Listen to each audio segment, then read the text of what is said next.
So in this interview, I speak to my client from 9X Jan, who we've been working with for just over 30 days, with this video being the first video that we posted for them, and they have seen outstanding success from YouTube. They are in the AI niche. Before working with us, they were averaging a few thousand views per video, and on their first video working with us, they got over 200,000 views, with multiple other videos succeeding outstandingly well since. We posted about 4 or 5 videos. It's still very, very early. We've been working with them for just over a month, and they have grown from around 7,000 subscribers to now nearly 20,000 subscribers, gaining over 9,000 subscribers in the past 28 days, so over 10,000 subscribers as of the time starting to work with us.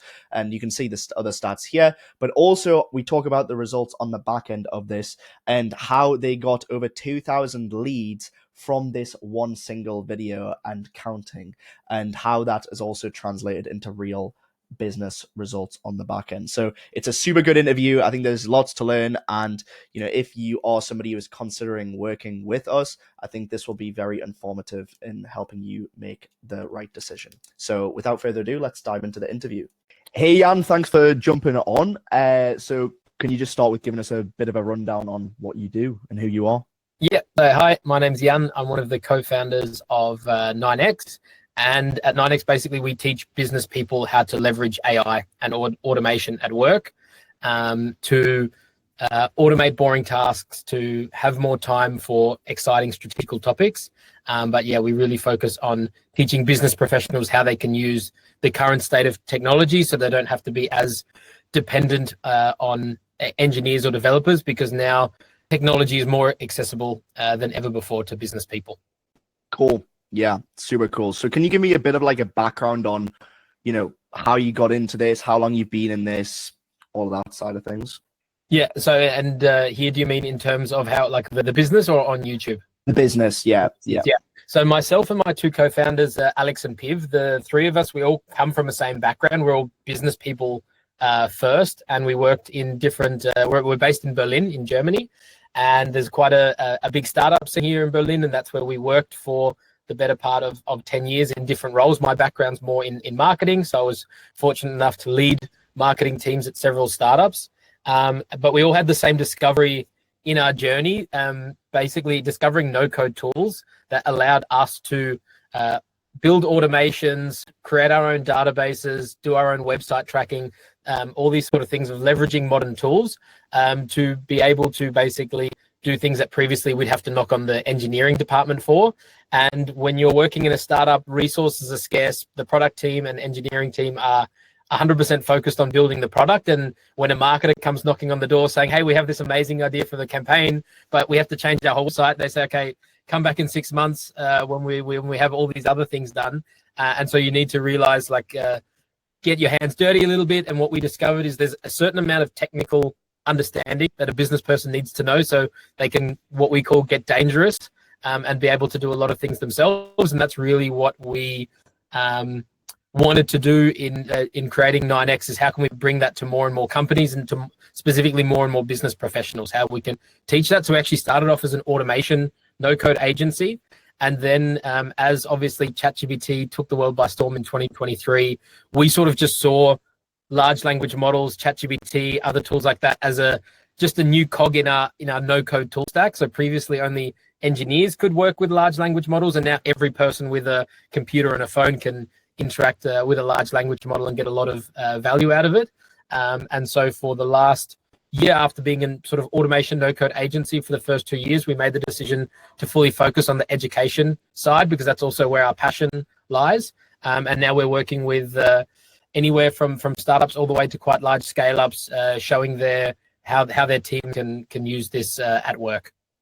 Super cool. Yeah, I mean, I think so many businesses are just still clueless on AI, really, haven't really taken the full advantage of it. So I can totally see where you guys come in. How long have you been running that for, actually? So the business itself, 4 years, and since last year, October, so 2024, October, we made the decision to sunset the agency and go all in on training and enablement. Okay, got it. So actually quite a long time, like from the very start of really, ChatGPT coming to market, like you were right there when it started. Yeah, we were testing straight away, got our hands on it and thought, okay, there's something here. Yeah. And yeah. riding the wave as much as possible. Nice, lovely stuff. Cool. So, now to get into like the YouTube side of things and sort of before we started working together. So, honestly, we haven't been working together that long, but we're already hopping on an interview because we saw some good success. But I think we probably started like 60 days ago or something like that. We posted the first video less than 60 days ago. So, before we actually started working together, what was really like the state of the business and YouTube channel before we started? Yeah. So I would say even before, not just the state of the YouTube channel, but like us and like looking at it in terms of how because we're a small bootstrapped company, 9X. So we started just the 3 founders. We now have a team of 7, and primarily most of our business at the start was coming through network, obviously, but then we individually, myself and my 2 co-founders, would post quite regularly on LinkedIn and would get a lot of like, especially like B2B business that way. But what we really wanted to explore was LinkedIn has been great for us. We've had quite some success from it, but it's really like we're posting every single day, and every single post that we do really has such a short, like let's say, lifespan, right? Yeah. And I think they've changed the algorithm recently, where maybe now something 2 weeks ago is still showing up, but previously it was like you have a post, it gets impressions for 48 hours, and then it's done, right? Yeah. And also we have, we're not just working with companies. We also have, if an individual wants to basically learn AI and automation, we also have self-paced courses that they can just go and purchase. And there we were really looking for another avenue of getting this out there. Obviously, we don't have the necessarily the funds to start running paid ads, as we were like just bootstrapped. So we're like, okay, we anyway have a lot of education content that we're putting out in our courses that we're teaching to companies. And so we really saw YouTube as the perfect channel where we can start creating some content that can last a little bit longer, and create some really nice like lead funnels for having more people discovering our courses. And I would say where we were at as a channel, as a YouTube channel, I would say we found the blueprint in terms of what we did is we posted quite a lot of AI and automation tutorials. And what was really good about them is what we had is even videos that were not getting so many views. So our top ones were sort of peaking on like specifically on these AI and automation tutorials around like the 6 or 7K. But what really worked is we had quite a large number of people then coming to our website and actually signing up to our tutorials, because the way we'd basically do is I would show them, or my co-founder Alex or Piv would show them how to build something. But typically what people are after are the prompts that we used, also the blueprints or the templates that they can easily copy. And in order for them to access it, they had to basically sign up as a lead on our website. So we had a very good conversion rate. We already had the conviction there. But, and this was basically like quite low production value. We're just shooting with our mobile phones, editing it in-house. We then started working with an external editor that upped the production value a little bit. But I guess because we're all new to this, we were probably picking the wrong topics, maybe over explaining things that didn't need to be explained. And so I think we had quite a nice blueprint in terms of conversion rate, but we just weren't seeing the reach that we were really after, right? It's like putting a lot of time into these videos and seeing that they're sort of like capping out at 6 or 7K. And we thought, okay, there must be more here, because we also saw other creators doing it quite successfully. Yeah, got it. So like on the business side of things, like obviously, you know, you're already seeing success through your current marketing channels, which really you're getting clients mainly through referrals, word of mouth, because of the, you know, the product and the service that you deliver. And then LinkedIn was like the primary marketing channel you were reliant on, which obviously is a great channel. Like it works great for me as well. Like you said, like the lifeline of a post is like 24, 48 hours, maybe a bit longer now, but still, I mean, compared to like the first YouTube video that we posted, still getting like thousands of views every day. Absolutely. Over 1 month later, right? And obviously those views are like much more valuable than an impression on LinkedIn. So like get that side of things. And then the YouTube channel, yeah, you were already seeing success with it. Like it was already like somewhat validated, because you were getting these signups and, you know, sales for the course and that side of things. And you were already getting some traction, like, you know, using the thousands, but not really ever breaking past that stage, apart from the occasional video that would get higher than that. So yeah, I think one other thing to add is like when we started the YouTube channel, which we started around a similar time as when we decided to sunset the agency, like our North Star metric at the moment obviously, like, we are focusing, we want to build our lead list and build our newsletter list, but I think it's important that we come at this is like, let's first build a decent distribution. And so we're really following also those view numbers, but most importantly, subscribers. And that was like going a little bit too slowly. The fact that we almost had the same number of leads as subscribers, it really shouldn't be. It's amazing, the conversion rate, but that's not really how it should be, right? Yeah. And like, I just think you realize that there was so much more potential in the niche that, like, you know, you didn't have to sacrifice the conversions. It was just that there was way more views available that you weren't really tapping into. Like you said, you know, it was ultimately came down to, yes, maybe lower production quality and like these sort of things, but also like the actual video ideas, and then, you know, the YouTube stuff, right? That just takes that skin in the game. So yeah, I guess then, yeah, go ahead. I just think in terms of all, like, it's probably good to reflect on how the channel was in terms of like me personally, mostly doing the videos. I'm also completely new to this.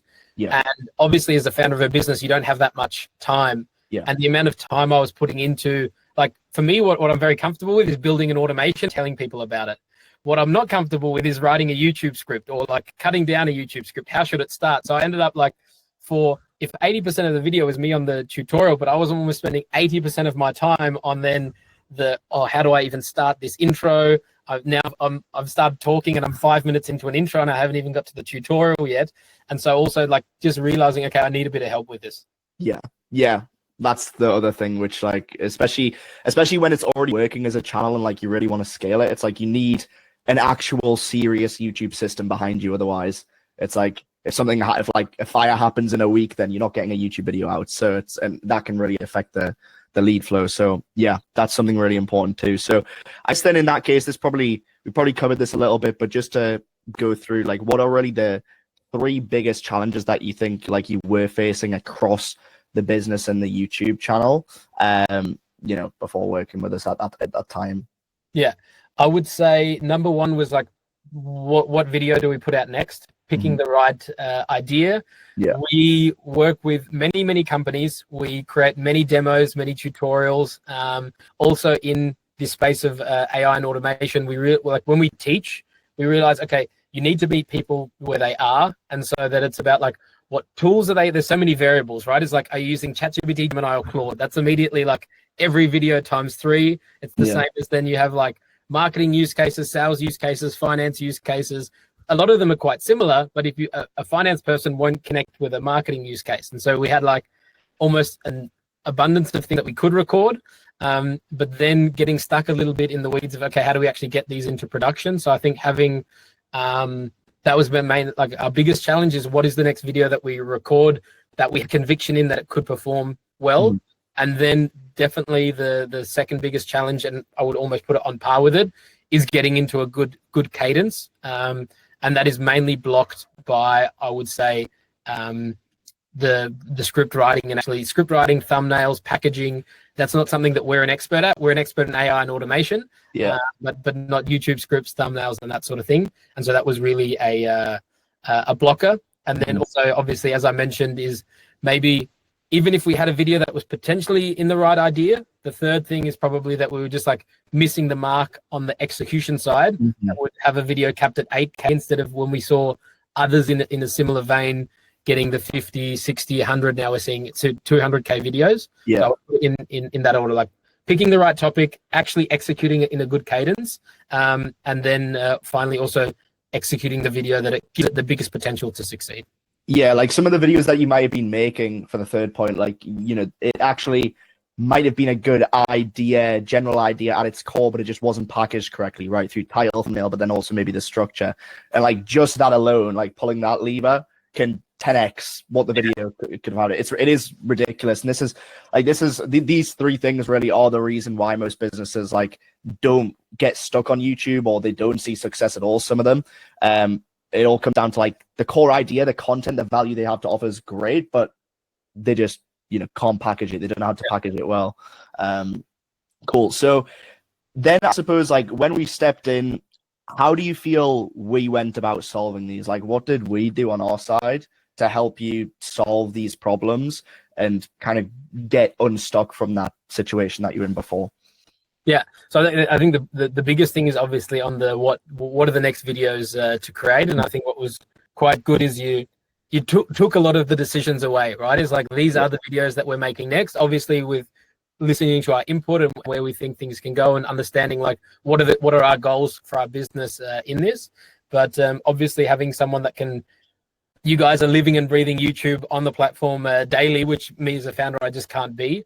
And so really being able to pick up on trends or the packaging and the ideas ahead of time, I think that's been the biggest unlock, is saying, okay, video, like not just the general idea of the video, but how do we actually go and execute it and package it. Mm-hmm. Got it. Yeah, the packaging side of things is really the main thing, because the editing you kept the same, really. Like, obviously we've gave a bit more creative, high level direction in terms of like, okay, make these decisions, but yeah, it's really ultimately the high level of it. Exactly. And so that was on the idea side of things. And now what's really helped me in terms of like getting into a cadence and not procrastinating on the next video is having the like detailed briefs of each of the videos, not just starting with a blank page of saying, okay, I'm going to show these 8 use cases, or even like this is the workflow or the automation that will be demoing the video, but really having already a clearly written hook that we've had some feedback on. Also adding those best practices into, okay, how do we script the call to actions the best? How do we script like the ending so that we're leading people to other videos? And having just all of that taken out of our hands. So I know, okay, I just need to read this thing and then I can get into the tutorial. That was something that I would be like spending half a day to a day on per video beforehand, because I'm just like, but what if I write it like this? What if I write it like this? And just knowing that you guys know what works and what doesn't. And so you just can have that confidence in just reading from the page, basically. Yeah. Recording is definitely one of the most hated parts of the process. So like minimizing the time that it takes there, especially as a business owner, is like so important. We have seen that in the past, you know, like people have struggled to record the videos. So making the briefs in a way where like it takes as much off your plate as possible. Obviously, it's always going to be important for you to be the person who actually adds the expertise, right? Like it wouldn't make just a script for you, but yeah. I think and like what's equally as important, because I guess I refer to my, like, not that it's something you don't want to refer to yourself, but like, let's say you're working with subject matter experts. Yeah. And what we find difficult is like what not to include. And I think that's just equally as important in the brief in terms of like, hey, here's the hook, here's the outro. But all of those points of like, don't talk about this, don't talk about this, don't talk about this, because that's what like basically we don't have all of the engagement tactics in our head of what keeps people watching a video. And that's where you guys are the experts. I would say that gives you as the creator the confidence as well to say, oh geez, I thought I would have had to put that in there, but actually it makes it a lot easier if I don't, or like I wouldn't have had a way to like transition to this smoothly and all that sort of thing. So equally putting it like, hey, actually this doesn't need to be a 4-hour video. This can be done in 15 minutes and provide another value. And if there's some other points we need to cover, we can package that in a different way. But really thinking about equally emphasizing what not to put in the video, I think has been super helpful.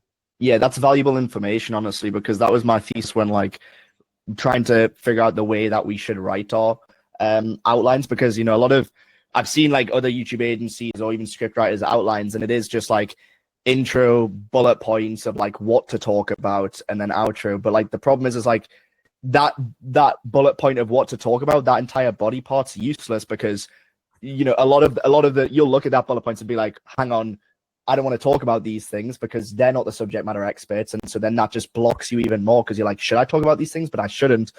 And you've still got no guidance on like how to actually execute it. So that's why like the way that we're structuring it, it's like a success criteria almost. Like these are the things you definitely need to do. Like you definitely need to structure it like this. You definitely need to, you know, record it in this way. And you definitely must not do these things, like you said. Yeah, like that's valuable information that's useful for you. Great. Well, so in that case, you know, we're about 60 days or so on from now. I don't know the exact time frame from when I posted the first video, but it hasn't been that long. But what's the end results looking like now? Basically, just walk me through numbers, ROI on the YouTube channel, but also the real business results on the back end too. Yeah. So I'd say like we started with a bit of a bang, I would say, with our very first video, which was quite nice. And I think you said, because we started working together 60 days ago, but there was that initial first period of like 2 to 3 weeks, which was research and recording. So I think it was probably more like 30 to 40 days ago that we released our first video. Yeah. And with previously our best performing video was around like 60K views, but that was very much on so we basically had two different types of videos apart from the tutorials. One is like us reacting to news, which we got like 50K reacting to like a ChatGPT update.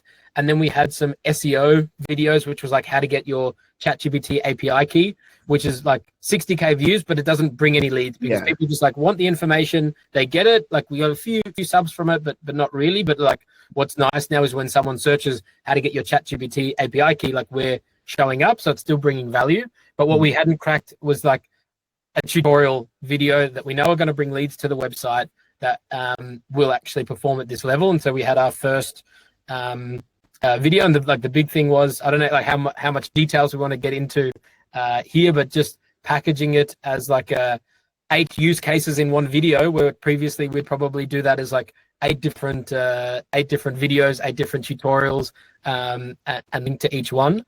And obviously I think after the first, it was a slow few days, and then after the first weekend, we already were like 50K views, and we were already celebrating it. And fast forward 30 days, we cracked 200K views on that video last week. Yeah. And what's been most important, because as I said, what we do is we share tutorials. People then can go to our website, have the full written prompt, all the guidelines. And for that video on the 8 use cases of ChatGPT agents, we published 8 tutorials on our website, and I think by now we've close to generating 2,000 leads from it, which is just a mad number from one video. So we have like a little in Attio, our CRM, we have a few different reports, and let's say if we thought on YouTube we had quite a hockey stick, the hockey stick on our Attio lead signups is even more impressive. Yeah. That's insane. Like it goes to show that you can also have those viral videos that also like bring the leads on the back end too. I'm just looking at the info. So we posted that video on like 8th of August. So that was around 36 days ago. And slow start to like 11th, well, still outperforming, getting 7,500 views. And then it really picked up, by the 14th, it had 85,000. And then it's just continued climbing. And it's 215,000 views now. Yeah. So that was the first video. So like overall growth, what have you really seen from the channel? Do you have the numbers on that? Yeah, so overall, obviously our North Star metric being the subscribers, we basically doubled our subscriber, if not more. I think we were just under, either just cracked 10K or just under 10K. I think you actually at like, I think it was like around 7,500 or something like that. Yeah, exactly. Yeah. And then we're now almost at 20K subscribers, which is insane for the four videos later, basically. If you average that, it's pretty nuts. Yeah, in the past 28 days, 9.2K subscribers have been gained, 8.5K more than usual, 370,000 views, 30,000 watch hours. So super nice. And even some not bad revenue in terms of AdSense, really, as well. I see the videos are generating quite a bit AdSense wise. In terms of like back-end sales and that side of things, I'm not sure if you have that data in terms of leads converting into sales, but is there anything on that? No, not yet. Like what we're really trying to do at the moment is really grow our newsletter list. Mm-hmm. And so we've had quite a, because we were running a Summer of AI campaign at the same time. And whenever someone basically buys a course, we see all the different touch points. Mm-hmm. And I would say it was not uncommon that we had, when people were purchasing the course, that we had quite a few coming from that, it wasn't necessarily the first touch point, but watching that ChatGPT agents video, which was quite nice to see. Yeah, and I think that's, so basically you just don't have the data for it right now, but I think, as the channel continues to grow, especially with, the recent video we just posted on Nano Banana, which has been posted for less than or just over a week, 8 days, and it's already at 180K. So we'll see definitely as time goes on that compounding massively. Yeah, no, absolutely. And it's what's nice to see. It seems like we have a bit of a format, a template now. And what I really like is that what we have coming up, it's a combination of like, okay, let's repeat what we're starting to see works, but let's also try some new areas, which is really exciting. Yeah. No, it's going very well. So excited to see where the channel's at in like 3 months from now and then 6 months from now, because at the rate it's growing, I think we're on for a bit of a home run. So, how did you think, like, how do you feel in particular we really helped you achieve that success? Like, was there anything that stood out as like the main driver, or the main place where you feel we really helped make that change? I like it. For me, it always gets like very, very repetitive, but it always comes back to like basically taking over the areas where I am weakest, basically. Yeah.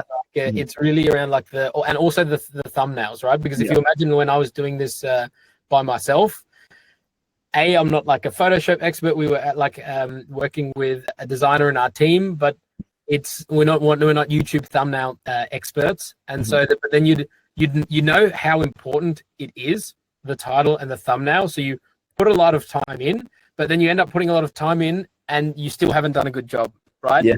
So I think knowing that like we're really in the hands of experts, and like you can just see the quality of the thumbnails, and we've since also agreed to do a massive update of all of our previous thumbnails with you guys, which I'm very excited about to see if we can just get any extra boost from previous videos that we've done. But also the accountability as well, because obviously being a founder, that like working on the business, we're making YouTube a priority, but having your team constantly asking like, where are we at with the next recording, following up, being super like quick and responsive when it comes to feedback on like, hey, I'm halfway through recording this, but I just have like, I'm unsure about this execution. And so just having that unlock at hand so easily, it really has been driving us, because I think it's twofold. It's one, the quality of the video, absolutely, but also having this consistent cadence. Yeah, that's great. Yeah, I think the accountability, that's good to hear as well, because we do really drill to get recordings off our clients, because it's really important that we stay consistent. But we don't really have any problems with you. You're always hitting the mark every week, so that's good. In terms of like, is it really had any personal impact on the personal side outside of business? Like, has there been any impact there as well? Oh, like I would, like obviously us as founders, we're working on our personal brand. So that's obviously like a massive thing long term. And then you also see people sharing your videos on LinkedIn and all that. Really, if we're talking down personal, it's taken a lot of stress out of it, right? Because when especially I'm working with two co-founders, and like YouTube has been my area that I dedicated a lot of time on. And when you're dedicating that time and it's not working as you'd like it to, the stress levels go up, right? And then you like spending way too much time on things you shouldn't be spending your time on. And so being able to, I think if you're having things taken care of and they know that it's at a certain quality, it also helps you produce the videos, because you're not producing them under this massive level of stress, being like trying to record a video for 2 days because you're not 100% sure on the execution, and then it flops anyway. It just sort of compounds. And so then like the reverse is also true. Like once a few things start clicking, you get a little bit more confident in the next video, and then it actually increases the chances that one's going to perform as well, right? And you start getting excited about recording the next one and not dreading recording the next one. Yeah, I think like it's when you're in a position where you're putting all the work into a YouTube video because you're doing it all yourself, and then you see the end result of that being mediocre, it's like not very motivating, which then feeds into the next video as well. Like that breathes through, and then that video probably doesn't perform well. Whereas the opposite kind of happens now, where like you can go into a video being like extremely confident that this video has the potential to, like, I know it has the potential to get this many views, because you can see based on our track record with the videos that we're producing, the ideas we're producing, these videos are like really strong ideas. So all you have to do is like focus on making it the best video, and then we're seeing the result of that. And what's actually interesting is, on the point of making it the best video, actually in most cases making the best video involves putting less in and simplifying things a lot, right? Because what I was doing before was probably overcomplicating things, thinking I'm doing it to improve quality, but actually just like providing way too much information than needed. And so that was also like getting that feedback on less is more a lot of times really, really helps. It's like, it's true for many things, but especially in YouTube videos as well. Yeah, no, it's true. Like oftentimes the videos that like, you prepare the least, and you just like, you're in the zone when recording, you feel ready to record, but you don't really require any preparation. they often perform the best. Like the 8 use cases one, like it's quite simple in nature, really. There's not a lot of preparation that's required. So yeah, that's definitely something we push for as well, keeping videos simple. Now a bit of a different question like that I have, which will be vital information for us, is like, what sort of hesitations or doubts did you have when you were on the edge with working with us, right? I think there were like some hesitations and doubts originally. So like what were those? I can't actually remember if there were too many, to be honest. Like Really? I think, it was more of a case of like which package. I think maybe put differently. The one hesitation or doubt that I had was like, okay, how does it work with? So, obviously, YouTube is an area where it is entertainment. Mm-hmm. On the one side, we are a company that's like we're working with companies on educating their teams, and we always pride ourselves, like we have like a saying here in terms of how we create content is be the guide, not guru. Mm-hmm. And so like in our brand morals, it's like we don't want to be grandiose. We don't want to say like this is the most epic thing ever, even though, and there's like, especially in the AI space, there are a lot of YouTube videos that you see that are like very, very polished demos. Like one example that I always give is like there's a video of like replace your whole marketing team with these AI agents. Yeah. And it ends up in a 3-second video of a cartoon beaver next to a dam. And you're like that video has 200K views, and that's what you're competing with. And you're like, okay, like Jake and his team, they're just the YouTube strategists, and they're just going to be pushing these videos. And I think what's been good is you have a little bit, but it's been like a nice balance that you have this, like, we were probably too conservative with the type of, and also the way we'd title it and the way we'd package it. And so it's like knowing like there's like a bit of a tug of war, but then we end up in quite a nice place. And so I think that was what I'm like about my original, like many discussions were with you at the start is like, okay, but we have these, like we have a company brand that we want to protect. We have these morals in terms of how we want to educate. How does that line up with still being able to get YouTube views? So that was one. And then also on like, okay, but how are you guys planning AI and automation videos if you're not experts in AI and automation? And I think it just shows that, you guys know the platform and knows what works. And I think that's also been a good balance of like, in the end, I still need to create a decent part of the video. There's no way to get around that. But knowing that there's a large chunk that can be taken off. So I think they were the two big like hesitations, I would say. Yeah, no, and I think that's completely common as well. It's probably one of the most common questions or objections, I suppose, that we get is, like on YouTube, I think there's like this divide where you've got the YouTube expert who are like YouTube experts in the entertainment niches and these sort of niches, but it's like very much YouTube-y, right? Where they're going to try and Mr. Beastify your video into something that's like, might be very entertaining and very, very broad, but like ultimately it's not going to bring the leads and conversions, right? And then on the flip side, you've got the businesses who handle their YouTubes themselves, and they've got like a marketing team, or they're very marketing oriented themselves, and like they know how to, they know the messaging that their ICP resonates with, but it's not enough to actually get in front of them on YouTube because nobody's clicking on the videos. And so like I think it's really finding that sweet spot where you've got both, and you don't you get all the reach without sacrificing conversions. Obviously you got to find that middle ground. But yeah, I think that's definitely important. So, and we've seen that really with the opt-ins and the leads, which is great. Cool. So to somebody who's like watching this right now, whoever is watching, who's thinking of working with us, what would you have to say to them? Anything in particular? I would say don't do it, because otherwise you have less time for us. Okay, great. I think that's like the best answer then. Great, cool. Honestly, we can just leave it at that.